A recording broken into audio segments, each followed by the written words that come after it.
Tak čus lidi. Proč takhle ho chovám? Pak netuším. Všechno v dalším videu. Protože nemám nejlepší den. A no, takhle.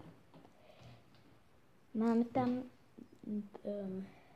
myslím, že na svém kanále dva odběry na tenhle kanál. A když tam dáte ještě jeden odběr, vám vážně slibuji, že to budou o mnoho lepší videa, jak mám teďko. Já vám to slibuji.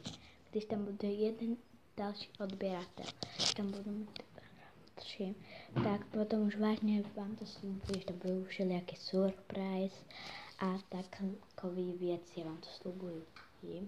A budu to prostě o mnoho lepší, nebudu točit jenom takovéhle věci a něco, prostě bude to lepší, já vám to slibuju, takže čus.